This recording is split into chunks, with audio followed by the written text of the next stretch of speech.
quand tu écoutes les gens, il y a vraiment deux personnes que tout le monde voulait voir à l'UFC contre le top niveau. C'est Salah et Keita. C'est les deux noms qui ressortent le plus. Là, on a l'opportunité de voir Keita, tu vois, finalement qui a suivi presque un chemin un peu similaire en parallèle à Saladin, où il était dans une organisation des pays de l'Est. Il a fait son argent. Il a fait beaucoup d'argent. Voilà, c'est lui qui décide de se lancer. Il aurait pu rester à l'Octagone et continuer à prendre des gros salaires. Je pense que son salaire a quand même bien diminué comparé à ce qu'il prenait à l'Octagone, même si Bien le sûr. contrat qu'il prend, il est pas nul, hein, comme il dit. Il a réussi à négocier un contrat différent de quelqu'un qui débute à l'UFC en temps normal. Maintenant, tu bats Pitbull dès ton premier combat, tu rentres quasiment dans le top 10. La renégociation, elle va venir très vite. Et pas de doute que le salaire peut monter très rapidement.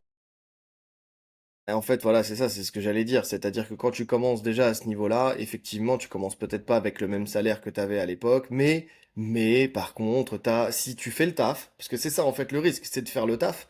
Si tu fais le taf, presque la certitude de monter beaucoup plus rapidement alors peut-être pas avoir le même salaire. Et encore, on sait pas, parce qu'on sait pas ce qui va se passer avec le deal, tu sais, de Paramount Plus, les 7,7 milliards. Ça va peut-être changer des petites choses au niveau des salaires, on sait pas, on le saura pas tout de suite de toute façon. Mais en tout cas, oui, le fait de rentrer déjà au port du top 10, c'est déjà pas mal, tu vois. La différence avec Saladin Parnasse, c'est que lui veut continuer à faire son argent au KSW, pour l'instant, et il le dit, alors il s'en cache pas, hein.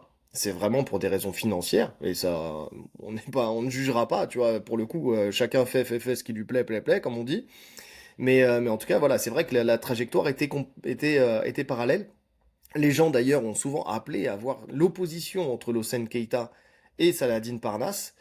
Et qui sait, dans les années qui vont venir, peut-être qu'on la verra là-bas. Tu vois, c'est peut-être ça. Parce qu'on parlait de crossover entre l'Octagone et le KSW pour avoir cette opposition, dans le sens où effectivement on va commencer à manquer d'adversaires pour Salah et on va commencer à manquer de ce qu'il dit de toute façon avec des rematchs pour aussi Hossein Keita.